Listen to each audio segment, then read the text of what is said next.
Boa tarde, senhoras e senhores. Estamos iniciando mais um Pod UAI aqui pela TV Funorte. E como vocês podem perceber, hoje estamos com um desfalque, né, de peso, inclusive, bem pesado. E trouxemos um rapaz que estava ali fazendo feira no Arte Minas. Foi sorteado para participar nós fizemos um sorteio. E aí ele foi o vencedor desse sorteio. Bem-vindo ao Pod UAI, Bruno Garcia. Oi, Lucas, tudo bem? Tudo bem. Oi, Claudinha, tudo bem? Como vai? A gente só tem aquela câmera ali? Somente aquela câmera. Oi, pessoal de casa, tudo bem? Eu só posso fazer 15 minutos que o carrinho do supermercado tá ali esperando. Tá esperando. Senão o frango descongela, Senão o né? frango descongela, então vamos correr aí. A batata doce. Prazer estar aqui com vocês. E aí o Bruno gentilmente veio aqui substituir o Frank pra eu não ficar sozinho. Eu não gosto de fazer as coisas sozinho. Gentilmente não, cobrei caro. Sim, claro. Muito caro. E hoje estamos recebendo a Cláudia, ou Claudinha, né, como a Gabi gosta de te chamar. Bem-vinda ao Pod UAI. Obrigada. Se apresente para os nossos queridos ouvintes e telespectadores. Meu nome todo é Cláudia Guimarães de Souza Lima. Sou psicóloga, formei pela Universidade FUMEC, em Belo Horizonte. Até então estava como professora da rede Soibras. Agora eu estou em atendimentos clínicos online. E a minha melhor apresentação é ser mãe de Pedro e Lucas, duas crianças que estão com 11 anos e têm o diagnóstico de transtorno do espectro autista. São gêmeos? São gêmeos. Os dois têm o diagnóstico? Os dois. E como foi receber essa notícia, né, das duas serem autistas? Então, foi uma jornada muito, muito longa, porque começou com o nascimento deles. Eles nasceram com 30 semanas, nasceram prematuros, ficaram 73 dias de UTI. E foi um período de muito aprendizado, né? Porque começou a minha desconstrução enquanto filhos ideais aí. Que a gente, né, enquanto que está gestando, a gente pensa que o quartinho, quando sair da maternidade, vai para casa e vai ser isso. E eles não foram. Ficaram. Eu tive que voltar para casa de mãos abanando, né? Sem os filhos nos braços. E já começa aí, porque quando você tem crianças em UTI, você está ciente de que você tem crianças numa iminência de morte. E pelo ciclo natural da vida, filho não é normal na cabeça da gente ir antes dos pais. Tem todo um sonho ali ainda a ser vivido. Então foram 73 dias nessa situação e quando eles receberam alta, tem o que eles chamam de follow-up, que é todo o acompanhamento que se faz após a alta hospitalar. Porque, na verdade, o que eles tiveram de prematuridade foi só o tempo antes de concluir os 9 meses de gestação. Mas depois disso, se eles não tiverem o acompanhamento dos profissionais, eles teriam vários atrasos. E uma dos profissionais que acompanharam o Pedro e o Lucas era uma neuropediatra, na época morava em Salvador, Bahia. Eu levava eles com a frequência religiosa que ela marcava, mas eu comecei a observar que durante o processo de amamentação eles não focavam o olhar, eles não olhavam para mim. E quando eles estavam desenvolvendo, eu chamava, eles não respondiam no tempo de chamar. Ou seja, Pedro, Lucas, eles não olhavam para trás ou buscavam de onde estava vindo a voz, né, de quem chamava. E eu já sabia que aquilo ali poderia ter um componente do diagnóstico em si. Apesar de minha formação em psicologia, a área da infantil não era uma área que eu atuava. Então, eu não tinha esse conhecimento vasto, assim. Mas, por um preparo de escola, algumas de acadêmico, aquilo ali já me chamava a atenção. E por diversas vezes que eu levei os meninos para a avaliação neuropediátrica, eu falava, olha, quando eu amamento, eu não foco o olhar. E ela só movimentando bracinho, perninha, fazendo as avaliações, mais do ponto de vista motor. E quando eu chamo, não responde. E ela me olhou e falou assim, olha, mãe, não se dá o diagnóstico de autismo antes dos 2 anos de idade. Hoje em dia, esse tipo de fala de vinda de um profissional, principalmente da área da pediatria, é quase que um crime. Porque o diagnóstico ele pode ser dado o quanto antes, né? Não precisa necessariamente esperar a criança completar 2 anos de vida. E eu fui nessa, assim, percebendo alguns componentes que não estavam muito dentro do desenvolvimento infantil, que é considerado normal, entre aspas. Questionava um profissional e outro, e eu sempre tinha como resposta cada criança tem seu tempo. E óbvio que uma pessoa que não quer receber nenhum tipo de diagnóstico se acomoda nesse tipo de fala e fala, então tá bom, tá tudo certo. Mas por dentro fica, mas tá errado, tem alguma coisa errada. Eu esperei dar os 2 anos de idade, a fala não era uma fala muito rica, eram poucos, alguns ruídos, nada muito produtivo. E eu levei numa avaliação fonoaudiológica e aí sim veio o diagnóstico. Sim, seus filhos têm autismo. E aí é o que eu falei, a gente tem que matar o filho ideal para fazer a vivência dos filhos reais. Eu lembro que dos meus maiores medos, assim, porque o autismo, parte deles tem dificuldade com toque. E um dos meus maiores medos é será se eu não vou poder abraçar meus filhos, porque eles vão ter dificuldade, esse compartilhamento. Eu sei bem como é isso. Eu não tenho autismo, mas eu também não sou muito fã de toques. Não me toque, não. Esse compartilhamento de afeto pelo toque era uma coisa que eu ia sentir falta. E também essa troca de declaração de afeto. Falar eu te amo, eles não estão conversando, será se eu não vou dar conta de ouvir os meus filhos?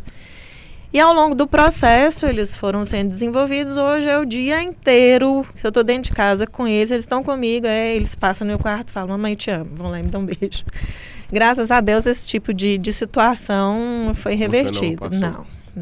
E eu sei, você falando sobre a questão do diagnóstico, eu também tenho um filho com uma síndrome, né? E eu também passei por isso. As pessoas falam, a criança, cada um no seu tempo, vai normalizar. Meu filho demorou X tempo para andar, meu filho demorou X tempo para falar. Assim, mas mesmo assim, não é normal. A gente consegue entender, nós como pai, mãe, a gente consegue entender que não é isso. Que tem uma tem alguma coisa lá, ali que tá errado. E quando sai o diagnóstico é de fato um alívio. E aí a gente parte dali e a gente consegue fazer o que a gente pode fazer para resolver, para minimizar a partir do diagnóstico. Isso é muito importante.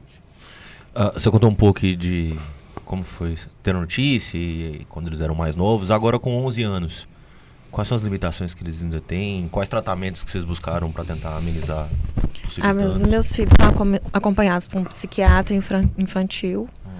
Fono, eles deram uma latência, mas é porque agora a fono que acompanha eles, que a Vanessa segue, ela não está atendendo mais individualmente, então turma com a idade deles está difícil de formar e a gente está aguardando a formação de turmas. Tem uma psicóloga que acompanha eles, que é um anjinho na terra, Andréia. E eles estavam até fazendo atividade física, jiu-jitsu, né? Mas agora eles pararam com isso. Então, atualmente, eles estão só na psicologia e vão começar a fazer a pedagogia e o TO, que é a terapia ocupacional. Então, estão tentando ver esses tratamentos de recurso aí para eles. A maior dificuldade de meus filhos hoje em dia é o que eu chamo de, o que tem no autismo, que é a inflexibilidade cognitiva, né? A questão de não ser muito maleável, ou é preto, ou é branco, ou eu gosto, ou eu não gosto. É um exemplo muito claro, assim, eu tenho muito medo quando meus filhos recebem presente. Porque se eles não gostaram, eles vão falar que eles não gostaram. E mesmo explicando, filho, isso não é muito adequado. Depois, você pode falar com a mamãe que você não gostou, mas na frente da pessoa que te deu, não. Ele não consegue entender, mas por que eu tenho que mentir? Mas eu não gostei. Ele tá certo. Não pode mentir. Dentro da etiqueta social, mas da nossa cultura, para ele não faz muito sentido, né? Então tem muito essas dificuldades. Com o Lucas especificamente, que, né, na gemelaridade ele é o gemelar 2, o que nasceu depois, Eu tenho tido uma questão com relação à escola. Não é o problema da escola. O ambiente parece ser muito aversivo para eles. Principalmente para ele, o barulho, a quantidade de pessoas. Eu não me sinto confortável em fazer essa atividade agora. Por que eu preciso fazer essas professoras, essa quantidade de professor? Porque tem essa transição também, né? Vem agora eles estão no ensino fundamental, é o 6º ano. Então, a quantidade de professores aumentou. Então, mais estímulo, mais gente nova, mais adequação com o estilo de professor diferente. É muita mudança ao mesmo tempo, com um espaço de tempo curto para se trabalhar isso. Então, são situações que exigem mais. E essa questão das mudanças, de fato, parece que as pessoas que têm o autismo têm uma dificuldade muito grande com mudança. Eu tenho um amigo meu que monta móveis, que ele comentou que foi na casa de uma pessoa que tem um filho autista, que ele teve que conversar com a criança e falar assim, o tio vai ter que tirar esse armário daqui e pôr aqui, porque a mamãe precisa que põe aqui, que não sei o que, e explicar toda a situação para a criança entender o porquê do armário estar saindo dali e indo para outro lugar. E lá em casa, eu não tenho bem isso, mas o meu filho, ele é muito... As coisas dele, ele fala as coisas religiosamente iguais todos os dias. Ele não tem muito problema com mudança, mas coisas que ele faz tem que ser daquele jeito, todos os dias. Por exemplo, pôr o tênis, tem que ter sempre o pé direito. Se você pôr o esquerdo, ele vai assim, papai, não. Quando a gente senta no carro, cinto de segurança. Se alguém não põe o cinto de segurança, ele bate assim, cinto de segurança. Então, são coisas religiosas que ele faz, e eu acho que as crianças com autismo também são assim. Tem aquela coisa que se mudar, tem vai ficar feio um pro seu certo lado. desconforto. Eu tento não colocar essa rigidez muito... Porque na minha cabeça, eu não coloco essa coisa tão romantizada. Eu não espero que o mundo se adapte aos meus filhos. Eu vou faltar, eu não vou estar perto deles um dia. E eles vão apanhar se eu tiver que ficar nessa militância o tempo inteiro. Então, na minha cabeça, às vezes eu preciso fazer um tipo de educação invertida. Meu filho Pedro, meu filho Lucas, o mundo é isso. Vocês vão sofrer independentemente de terem autismo ou não. Essa compreensão, essa divergência vai ter. Eu passo o bullying, independentemente de ter autismo ou não. A gente passa. Quem não, né? Na maioria das vezes não teve uma situação adversa assim na vida. E eu preciso que eles entendam, minha maior batalha é que eles entendam que isso faz parte da vida. Mudanças faz parte da vida, até para um processo evolutivo. Então, a minha batalha no processo educacional dos meninos é esse, entender que a mudança faz parte do processo.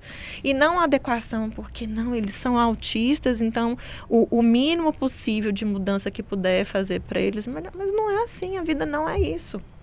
Senão, a gente ainda estava andando com o Motorola tijolão. Porque não consegue fazer saudades, a mudança. É bonito, né? Saudades. Não precisava ficar trocando película de Porque as meninas no centro vendendo. Ô tio, 10 reais em película. Você troca o chão, né? Troca o chão. Mas não... Não a película. Seus filhos percebem essa diferença que tem deles para os demais? Isso, de alguma forma, causa sofrimento para eles ou é algo que flui perceptível? A gente já introduziu esse assunto do diagnóstico. Eles sabem que eles têm, eles falam pouco. Até que ponto que eles percebem o diagnóstico em si não é muito claro para mim. Eu acho que eles percebem assim...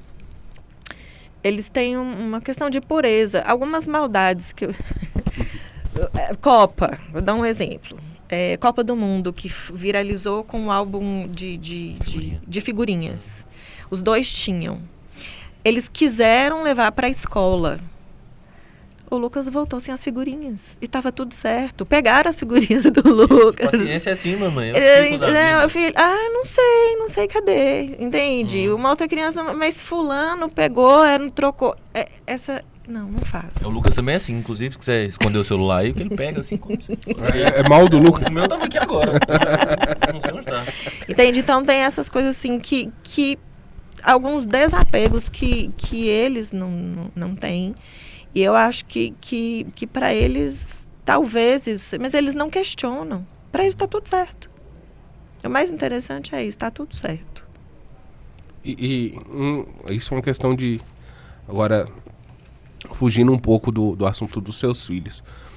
Na época nossa... Vamos mudar de assunto? Falar de outra coisa agora? Não, tipo assim, Quem você quer falar, Lucão? Não, na época nossa,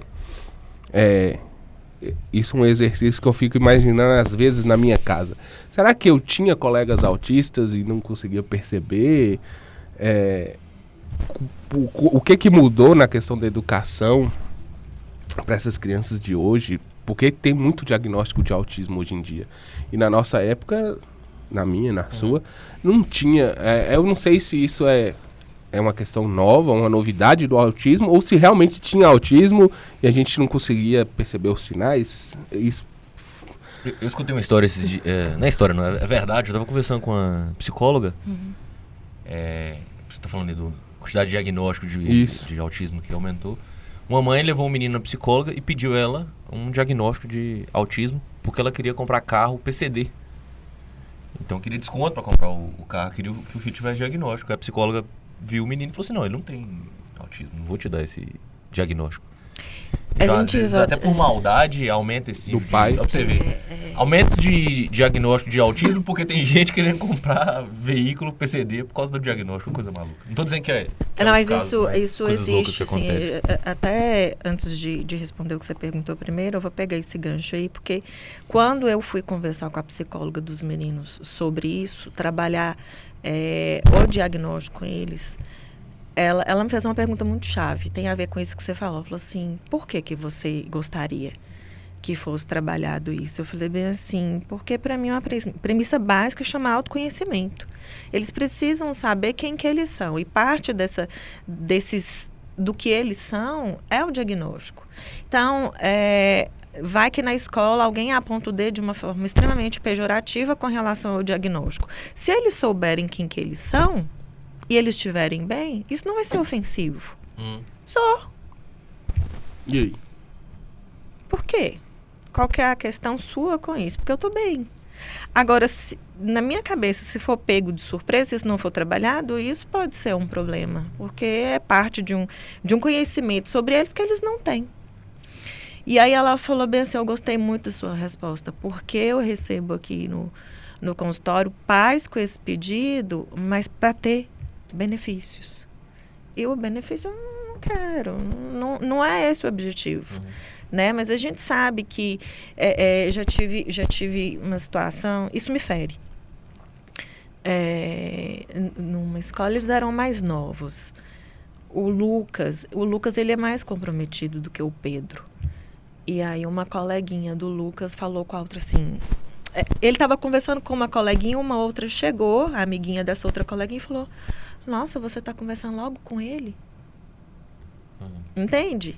Assim, eu estou falando de crianças com 6 anos de idade. E às vezes isso machuca muito a gente, mais do que a própria criança. Eu acho que ele nem se deu conta, porque eu acho que ele nem viu que essa criança falou, eu que vi, assim... E é muito difícil, porque como é que eu vou atuar? Quem tem que ensinar isso para essa criança não sou eu, são os pais. Sim. Entendeu? Um tipo de ela é assim por causa dos pais, inclusive. Exatamente. Sim. Então, eu falei assim, não dá para eu ficar batendo boca com o pai e com coleguinhas o tempo inteiro. Então, vou trabalhar com o que eu tenho dentro de casa. O conhecimento de meus filhos acerca do diagnóstico deles e o que eles podem ter de limitação e não. Em cima disso aí. Eles têm autismo hiperfoco, né? Então, tem coisas que eles são infinitamente melhores do que outros colegas. E isso é muito doido. Eu lembro de assim, uma das coisas do autismo que é comprometida é a questão da socialização. E aí, eu lembro que, logo no início da escola, assim, uma mãe super chateada que o filho dela não era bom em matemática. Os meus são. Você entende? E ela chateadíssima que o filho não é. E eu só queria que o meu socializasse mais igual dela. A gente responde basicamente no mesmo lugar dos desejos que a gente coloca para os filhos da gente, né? E o filho dela, de repente, um professor particular, se ele não tiver nenhum tipo de comprometimento, que eu não sei, né, desse filho dela, eu lembro que foi um desabafo que ela fez, mas de repente um estudo a mais, um professor, ele fica bom em matemática. Mas os meus filhos requer uma questão muito maior do que simplesmente vai lá e conversa com um coleguinha. Não é assim. Recebemos coleguinhas em casa. O Lucas já teve uma situação assim. O Pedro, ele socializa mais. O Lucas, ele já pegou o brinquedo que ele mais gostava de brincar, deu para a visita. Na hora que ele viu que a visita estava bem, ele virou as costas, foi brincar sozinho e deixou com o brinquedo. Tô bem, tô brincando. Isso não é compreensível numa sociedade como a nossa. Não, ele é antissocial. Ele não faz amigos. Ele brinca no recreio sozinho, ele não gosta, é aversivo. Como é que você contrata uma professora particular para poder ensinar a socializar? Não existe isso. Vou apresentar ele jogos de tabuleiro, que aí ele... Ele só não pode comer cachorro-quente na sua casa, se né? comer cachorro-quente e derrubar é complicado. Me convidou pra jogar na casa dele, eu comprei um cachorro-quente, derrubei no chão, nunca mais fui convidado pra jogar.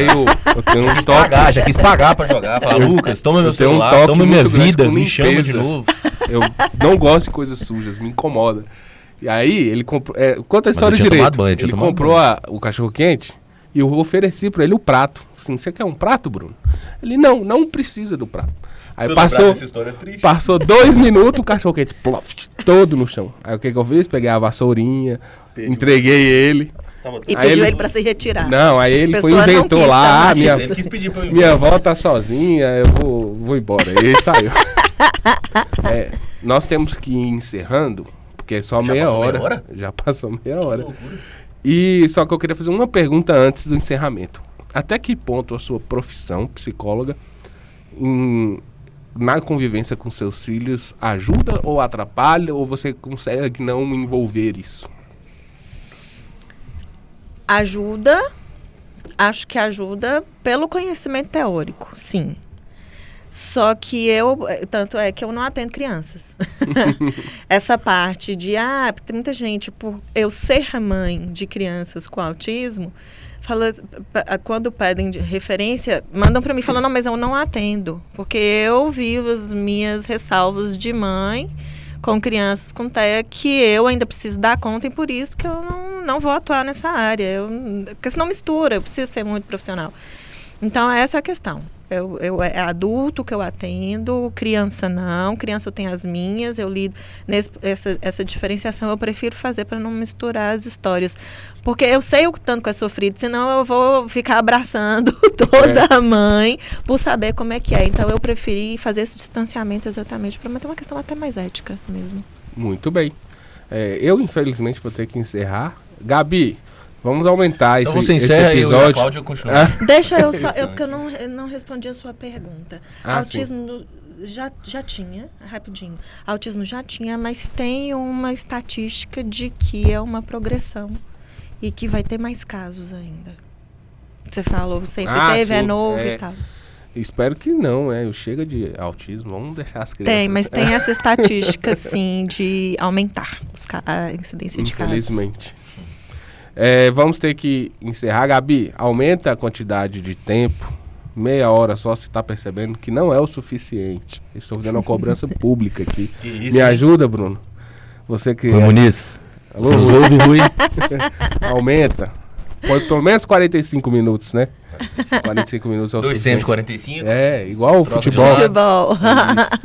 Muito obrigado pela sua presença. Foi extremamente esclarecedor para as mães aí também que estão tendo dificuldade ou que querem lidar, receberam o diagnóstico recentemente. Tem um exemplo aqui muito bom da Claudinha. Escutem, ouçam o nosso podcast, veja que não é uma notícia ruim. É só mais um aprendizado e mais um passo na sua vida aí. Não, Bruno? Sim. Obrigado, Cláudio. Foi muito bom te ouvir, compartilhar um pouco da sua história, a história dos seus filhos. Eu tenho uma irmã autista também, então sei de um pouco dessa vivência, então me emociona um pouco também ouvir. Obrigado, foi um prazer gigante. Lucão, antes de encerrar, posso dar um abraço? Você falou que não gosta de toque. Resta abraço. Mas tem um de mão. Não dá um abraço aqui, vem cá. Além do abraço, foi um beijo. Obrigado, Eu agradeço o convite a vocês, a Gabriele, né? É muito bom falar desse assunto para esclarecer, responde de um posicionamento também de identificação de outras mães que às vezes receberam o diagnóstico muito recente e não sabe o que fazer, às vezes se espelha para poder continuar na batalha. Porque se a gente não assumir que tem, a criança fica sem receber o tratamento, isso é pior. Muito pior. E é isso, obrigado por ouvir e ver o Pode Uai. Estamos lá na TV Funorte, no canal da TV Funorte no YouTube, estamos no Instagram, no @TV Funorte, e acho que no Spotify não vai pôr mais não. DVD falsificado, naquele atacadão do DVD ali, pode ir lá que nós tem estamos lá também. O canal 11 ou 12 da NET. 12. Canal 11 da NET. 11 da NET. Cortem essa parte do 12, canal 11. Um abraço, é isso. Até o próximo episódio do Pode Uai. Obrigado, Bruno. Valeu, Lucas. Você vai participar de outro, viu? Tá bom, daqui a pouco eu volto.